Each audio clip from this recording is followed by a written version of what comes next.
नमस्कार. मी भाऊ तोरसेकर. तुम्ही बघत आहात प्रतिपक्ष.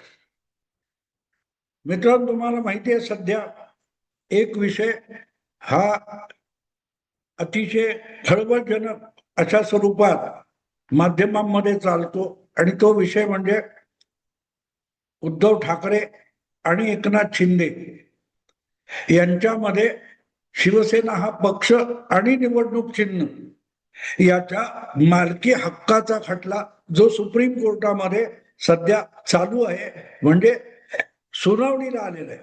तसा विषय नवा नाही. सुप्रीम कोर्टात हा विषय जाऊन सुद्धा आता जवळजवळ 4 वर्षाचा काळ उलटून गेलेला आहे. त्याच्या वेगवेगळ्या बाजू आपल्या समोर आणल्या जात असतात. पण या विषयावर मी सुद्धा 4-5 व्हिडिओ करून झालेला आहे. पण आज मी या बाबतीत थोडा भावनात्मक बाजूने मांडणी करावी म्हणून हा व्हिडिओ करतोय. आणि त्याचं कारण कोण असेल तर माझा एक तरुण सहकारी प्रभाकर सूर्यवंशी. आम्ही ज्या वेळेला मी पत्रकार होण्याच्या काही काळ आधी 2-3 वर्ष आधी शिवसेनेचा आरंभ झाला आणि शिवसेनेचा चढता उतरता काळ सगळा मी त्या कालखंडात पत्रकारितेत बघितलेला आहे. पण नंतरच्या काळात म्हणजे शिवसेनेला 70 नंतर जी उभारी आली त्या कालखंडामध्ये वयात येणारा प्रत्येक जेनझी ज्याला तुम्ही म्हणता, आज ज्याला आपण जेनझी म्हणतो, म्हणजे ज्या प्रकारे त्या गाली गलोच करणाऱ्या मुली असोत, मुलं असोत, गलिच्छ शब्द भाषा वापरणारे असोत, असा जो जो तरुण साधारणतः 10-12व्या वर्षात यायचा मराठी तरुण, तो प्रत्येक जण शिवसैनिक असायचा, आपोआप शिवसैनिक असायचा. मला आठवतं एकदा बाळासाहेबांची मार्मिकचा संपादक, कार्यकारी संपादक असताना माझी गप्पा झाल्या होत्या. त्यामध्ये त्यांनी एक मजेशीर गोष्ट मला सांगितली होती. ते म्हणाले, मी शिबिर घेऊन, कॅम्प घेऊन, अभ्यास वर्ग घेऊन शिवसैनिकांची फौज निर्माण करत नाही. ज्या ज्या मराठी तरुणाला तो वयात येताना ज्या उर्मी दाटून येतात, जग बदलावं असं वाटतं, क्रांती करावी अशी वाटते, आता दगड घ्यावा असं वाटतो, या प्रत्येकासाठी शिवसेना हा पक्ष दार उघडून बसलेला आहे. त्यामुळे वयात येणारा प्रत्येक तरुण, ज्याला आजकाल जेनझी म्हणतात, हा आपोआपच शिवसैनिक असतो, अशी त्याची व्याख्या बाळासाहेबांनी मला सांगितली होती. तेव्हा अर्थात जेनझी हा शब्द नव्हता. ज्यावेळेला माझा आणि बाळासाहेबांचा हा संवाद झाला तेव्हा जेनझी वगैरे शब्द नव्हते. पण तो जेनझी म्हणजेच प्रभाकर सूर्यवंशी याची पिढी आहे. म्हणजे आम्हाला अक्कल आली, काही राजकारण समजत होतं, हळूहळू पत्रकार झालो, त्या काळात शिवसेना सुरू झालेली आहे. पण शिवसेना हा एक प्रस्थापित संघटना पक्ष आहे, राजकीय भूमिका विचार आहे, अशी स्थिती होती. त्या काळात जे तरुण होत होते, वयात येत होते, त्या पिढीचा प्रतिनिधी म्हणजे प्रभाकर सूर्यवंशी आहे. आणि म्हणून प्रभाकर सूर्यवंशी ज्या भावना विवश होऊन आपल्या व्हिडिओमध्ये बोलतो, तो चिडलेला कळतो. भले आज शिवसेना म्हणून, शिवसैनिक म्हणून प्रभाकर सूर्यवंशी काम करत नसेल, पण त्याच्या डीएनए मध्ये शिवसेना आहे हे त्याच्या बोलणाऱ्या, ऐकू येणाऱ्या प्रत्येक शब्दातून जाणवतं. आणि तेच तर बाळासाहेबांनी मला सांगितलं होतं की वयात येणारा 10-12 वर्षाचा जो तरुण मराठी असेल, त्याच्या मनात त्याला आकर्षित करणारी भूमिका म्हणजे शिवसेना आहे. आपण कोण आहोत? आपण मराठी आहोत. आपण शिवरायांच्या महाराष्ट्रातले आहोत. जो शिवरायांनी इतिहास महाराष्ट्राचा घडवला त्याचे आजचे वारस आपण आहोत, असं ज्याला ज्याला वाटतं, ज्याला मराठी भाषा, महाराष्ट्र याविषयी कमालीची आत्मीयता आहे, असा जो जो तरुण असेल तो तो शिवसैनिक आहे, अशी बाळासाहेबांनी केलेली व्याख्या मला आठवते. त्यावेळेला शिवसेना ही फक्त एक संघटना होती, राजकीय पक्ष म्हणून काम करत नव्हती. शिवसेना ही संघटना होती आणि त्याला एक राजकीय पक्ष म्हणून सुद्धा मान्यता नव्हती. मुंबई ठाण्यापुरती शिवसेना मर्यादित होती. पण मुंबई ही मराठीची राजधानी, महाराष्ट्राची म्हणून जो संघर्ष करून मुंबई मिळवली, तरीही त्या मुंबईमध्ये मराठी माणसावर अन्याय होतो, या अन्याय भावनेची प्रतिक्रिया म्हणून शिवसेना जन्माला आली. आणि त्याचं नेमकं प्रतीक म्हणून प्रभाकरकडे बघता येतं. आज तो मॅच्युअर आहे, विचार करू शकतो, राजकीय भूमिका मांडत असतो, शिवसेनेच्या कुठल्याही गटामध्ये तो नाहीये, पण त्याच्या डीएनए मध्ये जी शिवसेना आहे ती बाळासाहेब ठाकरेंना अभिप्रेत असलेली शिवसेना आहे. ती आत्मीयता आजचे तावातावात बोलणारे जे शिवसेनेचे समर्थक आहेत किंवा स्वतःला कट्टर शिवसैनिक म्हणवतात, त्यांच्यामध्ये सुद्धा जो भावनेचा शिवसेना विषयक ओलावा आपल्याला बघायला मिळत नाही, तो आपल्याला प्रभाकर सूर्यवंशीमध्ये मिळतो. त्यावेळेला त्याचे वडील शिवसैनिक होते, कदाचित कुठले पदाधिकारी असतील नसतील, पण पदाधिकारी असणं नसणं, शाखा प्रमुख, उपशाखा प्रमुख, विभाग प्रमुख असणं नसणं याला काडीचंही महत्व नव्हतं. बाळासाहेबांनी हाक दिली की धावत सुटेल तो शिवसैनिक, ही शिवसेनेची व्याख्या होती. एक रजिस्टर केलेलं, निवडणूक आयोगाकडे रजिस्टर केलेलं पक्षाचं नाव किंवा त्याचं निवडणूक चिन्ह किंवा त्याचे निवडून आलेले आमदार, नगरसेवक वगैरे वगैरे, यातून शिवसेना बनत नव्हती. शिवसेना ही मराठी माणसाची भावना होती. आणि त्याचं प्रतिबिंब ज्यावेळेला तुमच्या प्रभाकर सूर्यवंशीच्या त्या व्हिडिओमध्ये पडलेलं दिसलं, तेव्हा मला अचानक वाटलं की आपण ह्याच्यावर बोललं पाहिजे. हा दोन नेत्यांमधला किंवा दोन राजकीय गटांमधला संघर्ष नाही. मला आठवतं साधारण 4 वर्षापूर्वी कधीतरी एकनाथ शिंदे नव्याने मुख्यमंत्री झाले होते, तेव्हा लोकमत जो माध्यम समूह आहे त्याच्यातर्फे एक जाहीर मुलाखतीचा कार्यक्रम आयोजित केला होता. नाना पाटेकर या प्रख्यात मराठी अभिनेत्याने उपमुख्यमंत्री देवेंद्र फडणवीस आणि मुख्यमंत्री एकनाथ शिंदे यांची जाहीरपणे मुलाखत घेतली होती. तो कार्यक्रम मला आठवतो. आणि त्यामध्ये नानानेही हीच भावना व्यक्त केली होती. नाना म्हणाला होता की हा इतर पक्ष फुटतात, इतर पक्ष दुभंगतात, तसा प्रकार नाहीये. शिवसेना दुभंगली, शिवसेनेचे 2 गट झाले, एवढ्यापुरता मर्यादित विषय नाही. तो सामान्यातल्या सामान्य घरामध्ये सुद्धा यातून 2 तट पडलेत इथपर्यंत पाझरलेला विषय असं नानाने सांगितलेलं होतं. आणि ती वास्तविक शिवसेनेची मानसिकता होती, भूमिका होती.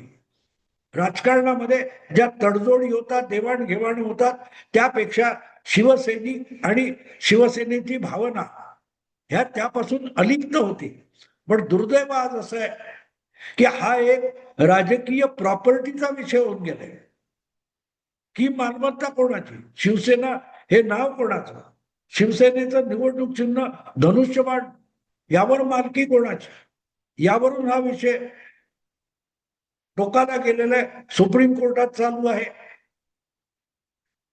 आणि त्यावर अगदी प्रभाकरने, मी पण व्हिडिओ केलेले, पण हा जो व्हिडिओ मी सांगतोय प्रभाकरचा, त्यामध्ये त्यांनी आपला सगळा राग, मनात साचलेला राग हा उद्धव ठाकरे यांचे वकील सिब्बल, कपिल सिब्बल यांच्यावर तो राग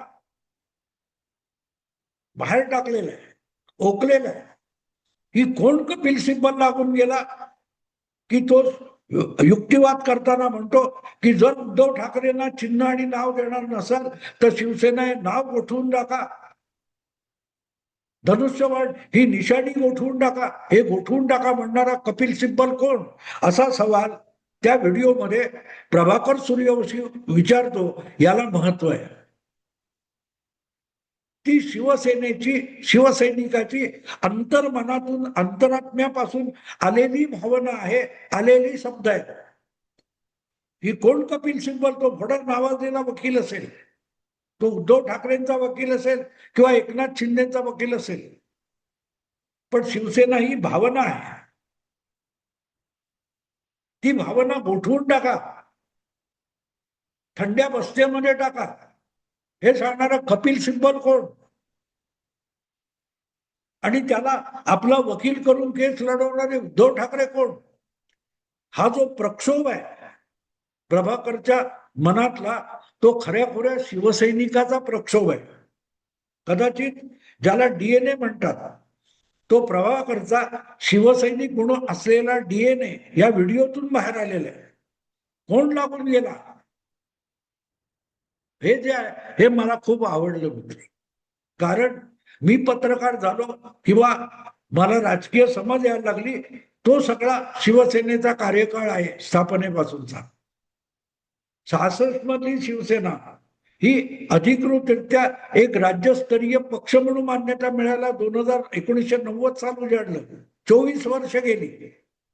एका वेळेला शिवसेनेचे 2-2 आमदार सुद्धा निवडून येत नव्हते. मला आठवतं शिवसेनेने पहिली सार्वत्रिक निवडणूक लढवली 1971 मध्ये.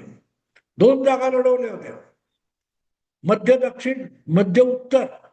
त्यापैकी मध्य उत्तर असा मतदारसंघ होत्या की त्या मतदारसंघामध्ये महापालिकेचे 30 नगरसेवक होते आणि त्या 30 पैकी 19 शिवसेनेचे होते.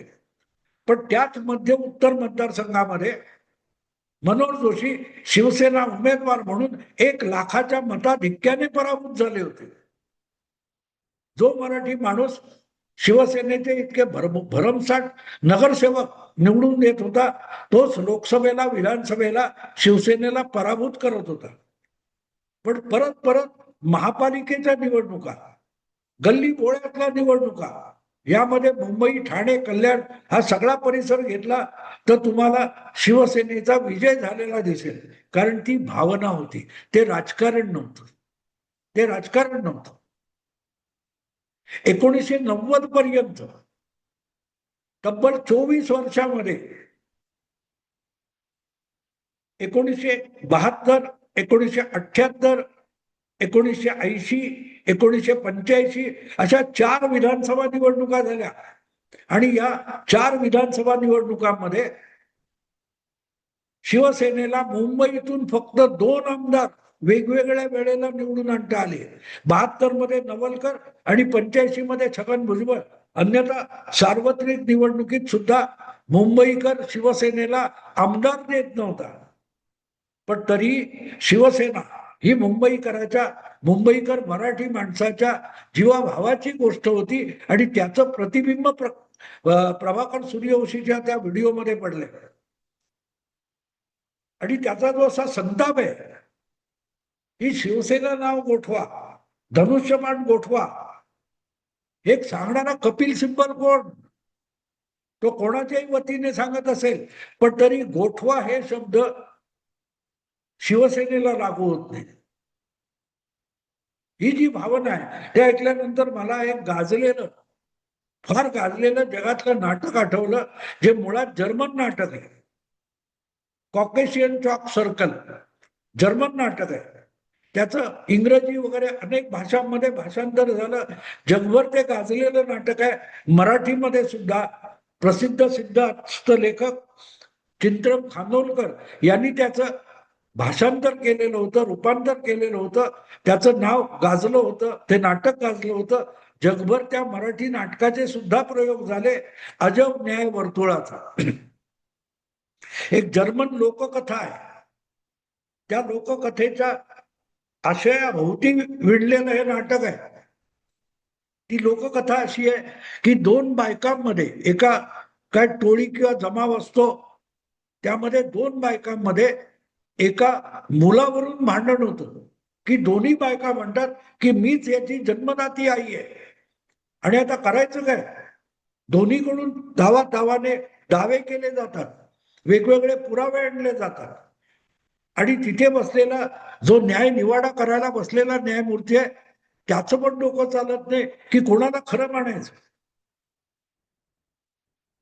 कशावरून ही नाही आणि कशावरून ही आहे. खरी आई कोण या बाळाची? आणि ते एवढूसा अर्भक आहे. तेव्हा तो न्यायमूर्ती आपलं डोकं वापरतो, आपली तर्कबुद्धी वापरतो आणि म्हणतो एक खडू घेऊन या, चॉक.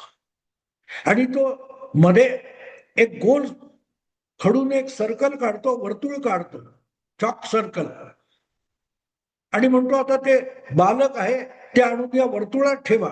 आणि मग त्या दोन्ही बायकांना तो न्यायमूर्ती सांगतो, एक काम करा म्हणा, आता दोघींनी दोन बाजूला उभे राहा, एकीने त्या बालकाचे त्या अर्भकाचे पाय पकडा आणि दुसरीने त्या अर्भकाचे हात पकडा आणि जितकी ताकद लावायची ताकद लावा आणि आपापल्या बाजूला ते मूल ओढा, अर्भक ओढा.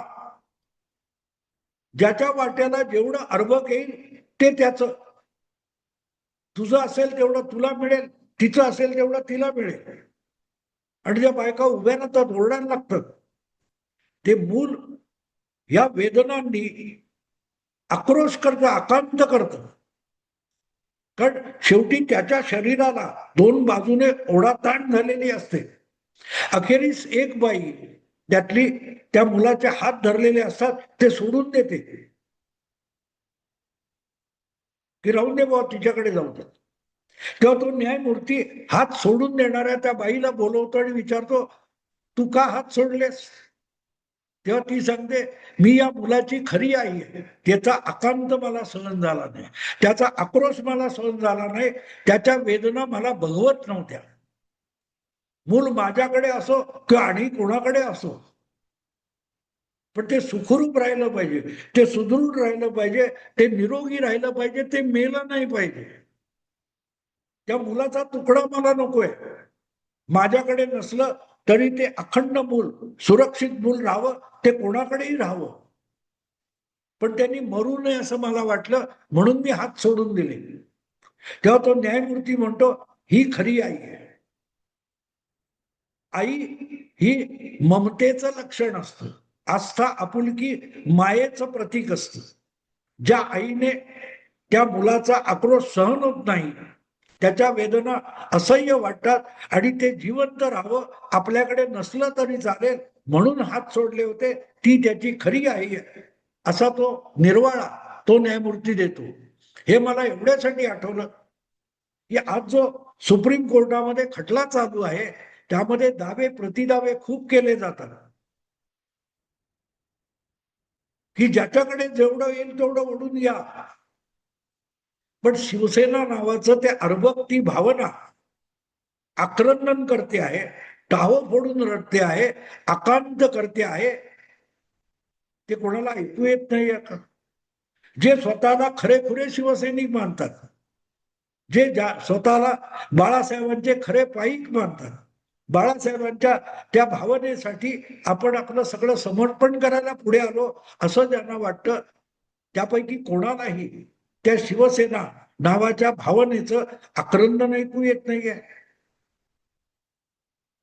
मी बाळासाहेबांचा मुलगा आहे म्हणून प्रॉपर्टी म्हणून मला ते मिळालं पाहिजे असा दावा करणारे उद्धव ठाकरे असो किंवा बाळासाहेबांच्या विचारांनी प्रवृत्त होऊन आपण आपलं अवघं आयुष्य शिवसेनेला अर्पण केलं म्हणून त्यावर दावा सांगणारे एकनाथ शिंदे असो किंवा त्या दोन्ही बाजूमध्ये विभागले गेलेले हजारो हजारो शिवसेना मानसिकतेचे आणि शिवसेना या डीएनएचे जे कार्यकर्ते, व्यक्ती, माणसं आहेत, त्यापैकी कोणालाही त्या शिवसेना नावाच्या भावनेचा अर्भक आहे, त्याचं आक्रंदन अजिबात ऐकू येत नाही.